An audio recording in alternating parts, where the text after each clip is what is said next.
Привет, мои дорогие, пока там Зеленский со своими братанами, я не знаю, как их назвать, поддельниками, европейскими, я имею в виду, там, составляют потужные пункты и меняют потужно пункты. Там один интересный пункт они поменяли за ответственность, то есть они себе амнистию выбивают со всех чиновников, чтобы не проверяли и не проводили аудит. Там один пункт поменяли, Дмитриев об этом рассказал. Но американская сторона согласилась, в принципе-то после выборов в Украине будет это расследовать, а американцы как бы в этом помогут. И много разных вещей. В любом случае, пока они там потужничают и меняют всякие пункты, бабам, еще один котел, дорогие мои. Поехали с фронта, потому что я вам вчера не зачитывал, собрал за 2 дня, выходных дня, дорогие мои. Днепропетровское направление, дорогие мои. Российские войска захватили населенный пункт Радостное и Зеленый Гай. Идут бои за Высокое и Новое Запорожье. Российская сторона заявляет о захвате данных населенных пунктов. Сегодня украинская сторона заявляла, что они очистили центр Покровска. Я вам покажу, что происходит в Мирнограде. А потом про центр Покровска, про который Рёбке говорил, что там никого и нет. От кого там зачищать, если там никого нет? Присутствие российских ДРГ фиксируется у окраин Гуляйполя. Я вам еще позавчера показывал видео, где слышна стрельба уже, именно стрелкового оружия с российской стороны. Россияне продвигаются к Варваровке и позициям ВСУ у Великомихайловки. Пожалуйста, что он там будет переубеждать Трампа? Нехай переубеждает. Поехали, хочу вам показать кучмизм во всей красе. Вот это летит дрон, и смотрите, завал леса. Это ГВ «Восток» называется, полоса лесных завалов, 40 га они завалили леса. То есть, я просто скажу, это для остановки продвижения российских войск они сделали, но это кучмовский метод, то есть, все, пустить кровь земли, пустить все, смотрите, просто лес уложили. Просто уложили весь лес.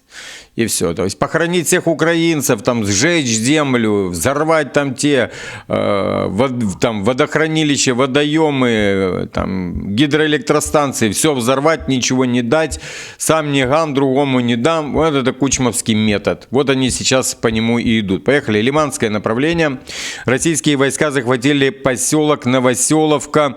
Бои, за которые шли долгое время. Продвижение российских подразделений на этом фланге позволяет им развивать наступление на рубеже Яровая-Дробышева. Также россияне захватили Ставки, открывая дорогу на Лиман с севера. Захвачен и Ямполь, что позволяет российским силам закрепиться вдоль трассы Лиман-Северск. Продвижение армии России фиксируется и в границах самого Лимана, закрепившись в Масляковке, которая также известна как микрорайон Восточный, российские войска углубляются дальше в застройки. Параллельно развивается наступление россиян на стыке Лиманского и Северского направления в сторону Дибровы и Старого Каравана. Дорогие мои, все просто, как я и говорил, фронт нельзя остановить. У Трампа нету крана. Если бы у него был кран, он бы этим краном и воспользовался. Северское направление. Российские войска закрепляются в северной части Звановки, закрыв последний карман южнее Северска. В южной части Северска россияне накапливают силы для штурма города. ВСУ контратакуют у Платоновки. Дальше идем, дорогие мои. Уже Константиновское направление. Российские войска захватили населенный пункт Иванополье. Видите, недавно они только подходили, уже освобожден. Это, я читаю, непосредственно сами паблики. Бои за село начались еще в начале октября. Ввиду его расположения в непосредственной близости от Константиновки, ВСУ пытались удержать подступы к восточной окраине Клебан-Быковского водохранилища как можно дольше. Продолжаются бои восточнее Константиновки, где россияне продвигаются в обширном кармане у Предтечина. Ранее на участке длительное время сохранялась обширная серая зона. Отразив несколько контратак ВСУ в начале ноября, российские силы теперь заводят пехоту в застройке Константиновки с востока по дороге Т-0504. Есть еще одна интересная статья про статистику потерь в технике украинской. Я там прочитаю, она будет дальше. В юго-восточной части Константиновки продолжаются тяжелые городские бои. Поехали. А вот у нас еще один котел. Вот, рассматривайте его. На Константиновском направлении российские войска захватили... это я уже читал, я перепутал. Российская армия развивает наступление у Лимана и формирует Северский котел. У ВСУ сложная ситуация в Северске и Лимане. На Лиманском направлении российские войска стремятся продвигаться в направлении Северского Донца и обходят Лиман южнее города. Несложно понять, почему движение происходит именно так, ведь армия России постепенно образует и Северский котел, а для этого их операторы БПЛА должны контролировать логистику в том направлении, заявил медийный военный Бунятов, или как его там, Мучной, по-моему. Лиманское и соседнее северское направление – это восточные ворота Краматорско-Славянской агломерации. То есть уже максимально близко подходит. Сейчас я вам буду показывать кадры. Смотрите, бабам! Вот так выкуривает ВСУ из Мирнограда, дорогие мои. Страшная штука. Это ФАБ 3000, просто кошмар. Представляете, что там происходит? Но все равно пробитые, которые там понимают. Вот я просто... понятно, что до них моя информация не доходит, там они в полном просто вакууме сидят информационном. В этих 28 пунктах прописана амнистия с обоих сторон. То есть даже если они сейчас дадутся в плен, то их амнистируют. Но при условии, если Зеленский подпишет эти 28 пунктов, дорогие мои. Поэтому... они просто не знают об этом. Я думаю, если бы они знали об этом... опять же, понимаете, это же Зеленский. Они могут поменять эти пункты, потому что вот они их сейчас меняют вместе со своими этими подельниками европейскими. У них там кличек уже куча. Но сам факт. Вот такое выносить, удар 3000-го ФАБа, там, говорят, такое давление там в 90 атмосфер. Это же трэш. Там мозг просто... и все. И любой предмет, любой абсолютно предмет, даже кабель там от айфона становится просто оружием, которое тебя может просто проткнуть насквозь. Как маслица. Так. Да даже твои ребра просто, они... Так. Страшная сила. Очень. Так, сегодня было куча предательства Зеленскому. Первое предательство у нас сделал Келлог. Вот он написал, что мы находимся в 2 метрах от завершения войны. И это хорошо, заявил Келлог. Когда его на Дрискала поменяли, он уже начал такие вещи заявлять. По его словам, США должны стать основным гарантом будущего соглашения, чтобы избежать ошибок, допущенных в Будапештском меморандуме и Минских договоренностях. Келлог подчеркнул, что часть вопросов, особенно касающихся гарантий безопасности для Украины, вероятно, будет вынесено в отдельный документ. Что происходит? Подмена понятия. Они говорят, что нет никаких гарантий, что это типа сдача Украины, и цепляется за каждый уголок бумаги. Причем, смотрите, вот эта мразь, которая сидит в... Я знаю, вам это слово не нравится, но я его могу употреблять по отношению к определенным людям. Она очерчивает этих людей, характеризует их по полной. Которая зампреда в ООН, постоянного, там зампреда, она начинает рассказывать, я вам говорил, там по технологии продаж. Это соросиха, которая работает, опять же, в НКО. И вот таких вот как вот в Беларуси, были, их освободили 31, вот эту соросиху, НКОшницу. И вот эти вот сейчас получили задание кусать с разных углов эти договоренности. Но какая разница? Я не зря начинаю с фронта. И Трамп тоже сказал, у тебя нет козырей, Зеленский. Зеленский начал рассказывать, что они там как-то хитро. Он и Байдену рассказывал, и Трампу рассказывал. Но у Трампа, наверное, терпения меньше. Но в любом случае, какая разница? Что у Трампа нет козырей, что у Зеленского нет козырей. У Трампа есть желание торговать. Для того, чтобы ослабить Китай. Торговать с Россией. Утянуть, из орбиты Китая к себе Россию. Вот это вот есть желание. Потому что они пытались по-другому, пытались на Россию накинуть санкции, но видят, что Сибирь строится, сила Сибирь. Потом катались туда в Японию, Япония там что-то быкует по отношению к Тайваню. Там есть некоторые вопросы. Китай сказал, что мы вас там разберем на органы и все. И они как бы там что-то подзатихли. А все остальные, допустим, Австралия не хочет принимать в этом участие, Филиппины и другие там союзники США, которые находятся рядом. То есть его этот тур который был, да, там от Востока и аж до, ну вот, через всю Азию и туда, с Ближнего Востока и туда, что он пытался договориться с каждым, чтобы дать подножку Китаю, понял, что не, они упустили время. За время Байдена Китай там как раз мягкой силой своими шелковыми нитями связал полностью все и всех, абсолютно ту же Африку. То, что там летал Макрон, да, и рассказывал о том, что они бесполезны, ну, эти G20, вот, там, G7 это круто, а вот G20 бесполезно. Да потому что там Китай вот так вот своей шелковой нитью и мягкой силой всех взял под контроль. И Трамп прекрасно понимает, что у него только один единственный шаг – это вытягивать Россию. А как вытягивать? Ну, из орбиты Китая. Подслащивать всячески. Они всячески пытаются, вы заметите, ушатать Китай. К сожалению, страдаем мы и украинцы. Потому что вот такие конченые НКОшницы, они, понимаете, они забрали на себя ответственность за украинцев. То есть они принимают решения за украинцев, а украинцы просто сидят и едят вот эти результаты, которые происходят. К сожалению, так. Поехали. Дальше по поводу Кита Келлога. Эта проблема была унаследована, и мы приближаемся к ее завершению. Я думаю, если нам удастся довести до конца эти 28 пунктов плана, они достаточно хороши. Это хороший план, в нем есть моменты, которые нужно более четко оформить и немного пояснить. Но мы почти на финише, и я думаю, что когда Зеленский приедет в Соединенные Штаты, что, вероятно, произойдет, хотя гарантий нет, он сможет сказать: да, это хороший план, мы будем его поддерживать, заявил Келлог в эфире Fox News. Ну, там не только предательство со стороны Келлога, есть предательство и Грэм также. Поехали. Зеленский и Трамп окончательно согласуют мирный план по Украине во время встречи. Это пишет Reuters. Представители США заявляют, что окончательные детали возможного мирного договора по Украине все еще обсуждаются, а согласование состоит только после встречи лидеров двух стран. По словам американского чиновника, администрация США надеется согласовать последние детали документа, чтобы подготовить соглашение, которое будет выгодным для Украины.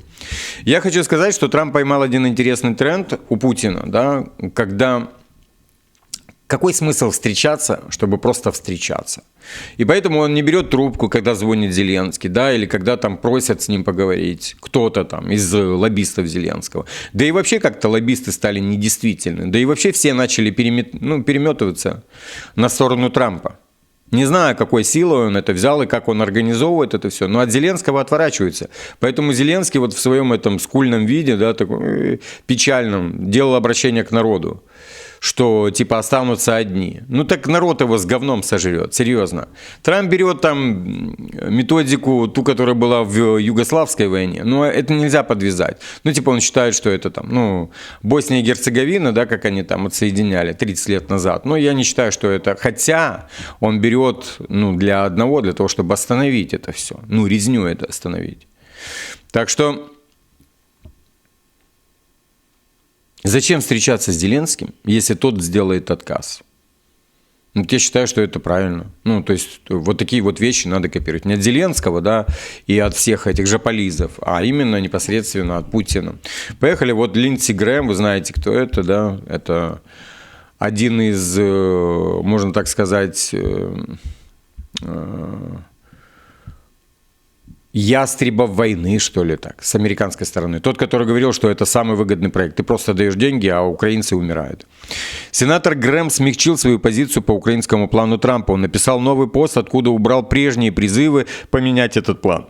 Теперь республиканец, наоборот, пишет, что Трамп обеспечить суверенитет Украины. Я уверен, что президент Трамп стремится к миру в российско-украинской войне. Будет делать это, подталкивая обе стороны. Но в конечном итоге он обеспечит Украине свободное, суверенное государство с мощным потенциалом защиты от будущей агрессии, написал Грэм. То есть мы видим, да, как Трамп консолидирует вокруг себя тех же демократов и ястребов войны.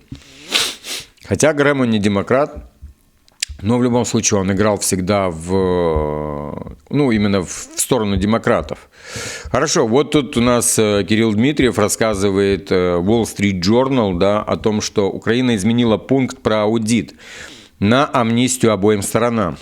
Ну, каким странам? В России не воруют. Вот я сегодня смотрел кадры у меня есть, я их специально показательно выложил у нас в Телеграме, хотя мы к этому никакого отношения не имеем, но, знаете, такие вещи, как там под впечатлением, они остаются и у многих украинцев.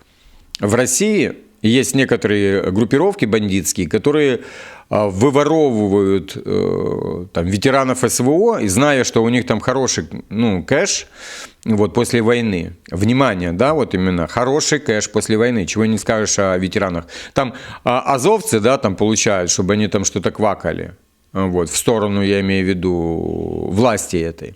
Остальные ничего не получают. Они могут получить сроки только, или где-то там пулю, и все, там, без громкого дела, да, где-то кого-то, мы прочитаем, завалили мужика. Кто завалил, что за мужик, причину мы не знаем, просто завалили мужика. А этот мужик там пытался выбить что-то. Так вот, в России есть группировки бандитские, которые отлавливают ветеранов СВО, а потом от их там родичей требуют выкуп. И вот я выложил кадры, как их поймали. Боже, как их там били. Один там, я водитель, ему там просто его лупили жестко там.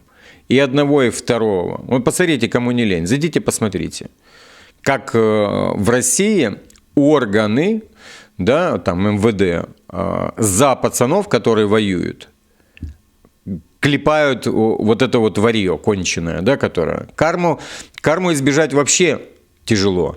А еще у них там есть хематоз. Они дают ему в аренду машину какому-нибудь там ветерану СВО, и потом начинают ему там насчитывать кучу денег, и потом он там миллионы им должен, и они начинают его там возле подъезда ждать. Тоже там есть достаточно кадров по этому поводу. Так что схемы у них отработаны. Но и я все это веду к вот этому посту Дмитриева.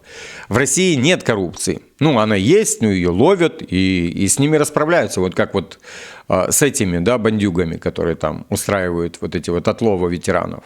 В Украине коррупция просто везде. Везде, на любом уровне. На любом, на бытовом, не на бытовом, на каком угодно. Она просто везде. И вот, что он рассказывает, что высокопоставленный американский чиновник рассказал, что в очевидной попытке разоблачить предполагаемую коррупцию проект требовал проведения аудита всей международной помощи, полученной Украиной. Украина изменила этот пункт на то, что все стороны получат полную амнистию за свои действия во время войны. И этим самым они накрывают, да, и военных, которых там поймали со стороны России, и военных, которые были со стороны Украины, да, и себя, и, главное, себя, чтобы никто из них не попал под статью. Вот эти пункты они изменяют. Поехали дальше, дорогие мои. Ну, понятно, что вот Европа отличилась сразу же. Кстати, сегодня наши эти... Я не вставил это сюда, потому что это такая маленькая, ну, типа новость.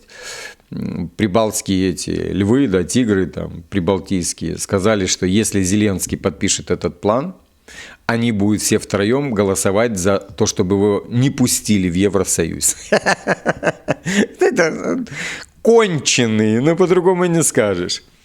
Европа представила свои контрпредложения к плану Трампа, это пишет Вашингтон-Пост.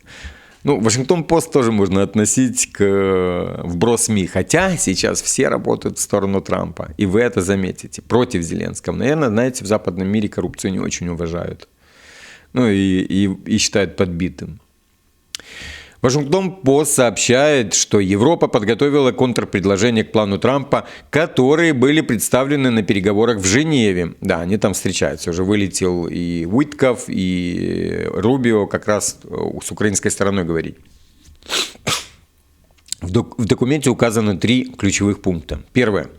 Не будет введено ограничение на вооруженные силы Украины. А вот на этом стоп. Там 600 тысяч человек, я вам так скажу. Ну вот типа войск. 600 тысяч у Украины никогда не было. И мы сегодня обсуждение делали также в телеграм-канале по поводу этого, что после окончания войны весь просто инвесторский интерес куда-то исчезнет. Потому что весь инвесторский интерес был как раз в ВПК. аграрный, все остальное, там куча всего кипиша, там будет забирать за долги. Я вам говорю, там будет вот Европа с Трампом забирать все за долги. Там и Канада будет, он со всеми договора подписывал, ну, как я говорил, по кучмовскому методу, да, отдаем все, чтобы только спасти свою шкуру, а потом всех будем кидать. Не получится. Не получится. Пересадят всех, переловят всех, все эти счета их заблокируют и так далее. В любом случае не получится. Да, какое-то они там время будут там пытаться говорить, что эти договора неверные, ну, петлять, вы помните сами прекрасно. Но другого интереса финансового не будет. То есть они хотят распаковать российские активы для восстановления, плюс Европа должна столько же денег дать для восстановления, а Америка на этом зарабатывает. Но это же Трамп в любом случае. Конечно, эти пункты тоже подредактирует российская сторона, потому что они там тоже имеют... Знаете, меня просят там прокомментировать этот вопрос. Я не составлял эти 28 пунктов, я могу их просто вам рассказывать и о каждом, что они означают. А больше я ничего комментировать не могу, потому что его составляла российская сторона в виде Дмитриева. Дмитриев не может инициативничать самостоятельно. Он по-любому получает да-да, нет-нет, да-да, нет-нет, да-да, нет-нет. И Путин, кстати, сказал, что если Зеленский с европейцами будут менять эти 28 пунктов, мы их принимать не будем. И вот они меняют эти пункты. Но вернемся к 600 тысячам. Сколько времени Украина сможет прокормить такую армию? Они не могут обеспечить ни одного солдата сейчас. Ну, кроме там горстки этих, 3-й штурмовой. А других они не могут обеспечить. Ну, нормально. Потому что коррупция все сожрет. А они сами являются частью коррупции. Я имею в виду не солдаты, а руководство страны. Плюс еще есть европейские коррупционеры, которые также хотят на этом немножечко руку нагреть. Сколько просуществует эта армия? И вот тут вывод приходит к тому, что эта армия будет всего лишь на бумаге для того, чтобы выпиливать деньги из бюджета и выворовывать эти деньги. Вот почему они не хотят ограничений. То есть они могут написать 1 миллион и красть на этом как на 1 миллион. Это то же самое, как во Вьетнаме было. Там писали, что 900-800 тысяч армия, а реально ее было 250 тысяч. Даже 250 тысяч Украина не может позволить себе содержать в послевоенные годы, без инвесторов. А инвесторы не будут инвестировать там в военных. Какой им смысл? Им надо быстрые деньги. Инвестнул, получил. Инвестировал, получил.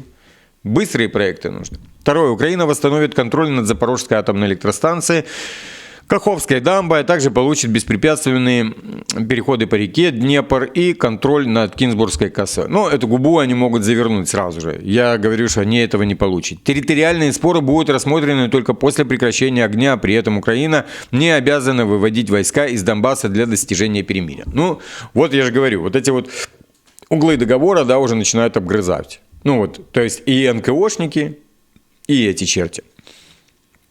Они начинают их отгрызать немножечко. Ну, для того, чтобы Россия не согласилась на это. Ну, какая разница? Какая разница? Так заберут, все. Не хотите выходить? Ну, выгоним. Вот, посмотрите, там, Deep State, пощелкайте. Октябрь и ноябрь. Очень красивая картина получается. Освобождение, я имею в виду. Поэтому эти два пункта вообще. Первый пункт, не то, что под сомнением, ты выходишь к логике, что они будут красть. Ну, поэтому они не хотят, да, уменьшить. Ну, и второй пункт, конечно же, губку подверните, и с третьим пунктом то же самое. Поехали. Виктор Орбан. Российско-украинская война подвела Европу к историческому поворотному моменту. Президент Трамп не отказался от идеи установления мира в Украине. У Европы теперь два пути. Мы можем выйти из этого тупика и, наконец, объединиться вокруг мирной инициативы Трампа, включая брюссельских бюрократов. Это потребует от сторонников войны признать тот факт, что за последние 3,5 года они потратили с трудом заработанные европейцами деньги на войну, которую невозможно выиграть на поле боя. Другой путь ведет прямиком к войне. Если сторонники войны в Европе продолжат вливать деньги и оружие в Украину без поддержки Соединенных Штатов, они продолжат путь к европейско-российскому конфликту. Европа слишком хорошо знает, куда ведет этот путь, и последствия будут и были трагичными. Нет никаких сомнений в том, что какой путь выберет Венгрия. Путь мира. Это мандат, данный нам, венгерским народом, и этого требует мораль и здравый смысл. Сегодня я направляю письмо председателю Европейской комиссии Урсуле фон дер Ляйен. Что еще можно говорить по этому поводу? Ну, мы знаем, Виктор Орбан – это наша закладка. Ну, там же какие-нибудь там путиноид его, агент Кремля, прокремлевский, кремлевская закладка. Мы все такие, которые, знаете, адекватно мыслим и понимаем, что можно было не начинать эту войну. Прекрасно понимаем, о чем говорит Орбан, и прекрасно понимаем, какие клише потом нам бьют. И понимаете, в чем проблема? Вот закончится война, вот мне тоже там говорят о том, чтобы порассуждать по поводу, что делать дальше. Ну, как будет дальше? Будет все плохо, дорогие мои, будет плохо, действительно. И хорошо будет, когда украинцы начнут возвращаться и потихонечку, слава богу, что наши дети здесь, да, там, подростки наши здесь, они хотя бы видят, впитывают, за 3,5 года они впитывают всю ту культуру, да, там, рабочие законы, да, там, что не смогут дать украсть. Какие-то контакты налаживают. Вот дай бог, чтобы они вернулись. Вот только после этого потечет кровь в Украине. Но есть еще одна проблема. Проблема как раз жилищная. Разрушена куча домов, куча людей без квартир, без жилищ, ну, без квадратных метров. Зато у львовян они понапокупали в Одессе кучу квартир, молдаване понапокупали. Я думаю, там этот спор быстренько решится в пользу украинцев. Вот. Ну, куча проблем просто немерено. Мразь куда-то скроется, исчезнет, а люди будут на обещанках жить, знаете. Мы построим, сейчас мы сделаем Е-хата, потом еще Е что-нибудь, а потом, ну, все будет Е-могила надо сделать для этого. Для этой мрази. Марко Рубио заявил, что мирное предложение было подготовлено США. Оно представлено как прочная основа для продолжающихся переговоров. Оно основано на предложениях российской стороны, но также учитывает предыдущие и текущие предложения Украины. Что я могу комментировать, если они были на предложениях российской стороны, как раз от представителя России Дмитриева, который специально там находится, слава богу, что российская сторона начала понимать, что там должен кто-то находить постоянный представитель, который растолковывает, объясняет, разжевывает, показывает, где фейк, где не фейк, где вброс, где не вброс, где реальная карта, где нереальная карта. Вот я уверяю, что вот этот вот Тернополь-гейт, да, где там в дом прилетело, Дмитриев как раз и говорит, что это вброс. Это тот же, не то что вброс, его специально сделали. Специально навели туда ракету, бахнули и пытаются отработать. Но вот оно и не работает. Давно надо было это сделать. Давно. Такой, как это сказать, человек, который контролирует и лоббирует интересы России. Непосредственно от России. Там. Так же, как вот находятся, да, там, находились же послы раньше, да, которые там вели свою деятельность дипломатическую. Вот сейчас вместо послов там находится Дмитриев. И это очень хорошо. Потому что только после этого Трамп начинает немножечко по-другому видеть картину. Объективнее более, сдержаннее более. Не шатает его. Даже если будет шатать, какая разница? Я вам в сводке просто с фронта прочитаю, знаете, это как это, веером в жару помотать на себя. Окей, дорогие мои, я с вами, я в строю. Вчера был просто очень, я забыл вчера рассказать, этот интересный испанский день, ну, как раз у меня есть там 1,5 минуты до 30 минут. В Испании курьер – это, ты его просто тупо должен ждать. Потому что если ты куда-то отошел, или он позвонил, а ты сказал, я не дома, я буду через 10 минут, он ложит трубку, ставит, что он не смог доставить и уезжает сразу же. Так вот, курьер должен был мне там доставить, он сломался. Ну, а у меня есть карта, где я вижу, где он находится. Я его жду час, полтора, два. И я не могу записывать новости, потому что если я буду записывать новости, он позвонит, то мне нужно жать паузу, бежать. Ну, короче, это просто срыв. И я сижу, жду, понимаю, что я не записываю новости. Но я как минимум их читал, для того, чтобы понимать все. Да? То есть я не был где-то там в полном информационном вакууме. Я сидел и хотя бы читал, это хорошо. И понимаю, что он там застрял. Я иду к нему, смотрю, там уже их 2 курьера, один помогает починить второго, я там прям все забрал, быстро все взял, и мне нужно сразу же было лететь в магазин, потому что сегодня магазины не работают, никакие, ни продуктовые, никакие. Ну, продуктовые работают, там арабские, но там не то, что мне нужно.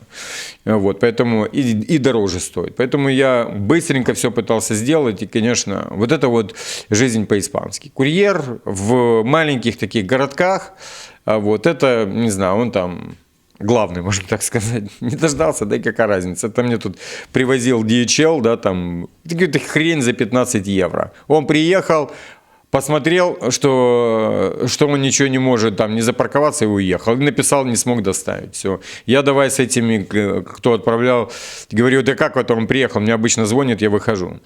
Вот он просто ему насрать и все, и уехал. Так что вот так вот здесь вот жизнь в Испании, дорогие мои. У нас с курьерами куда? Проще, ты можешь позвонить, поговорить, договориться. Он в любом случае позвонит, он в любом случае доставит. Здесь даже звонить может даже не звонить. Вот только если он испанец, он не позвонит. Если он там латиноамериканец или иммигрант, он будет звонить. Вот те звонят, чтобы доставить. Так что вот такая уважительная причина была, дорогие мои. Подписываемся обязательно, кто не подписан, дорогие мои. И я вас всех обнял.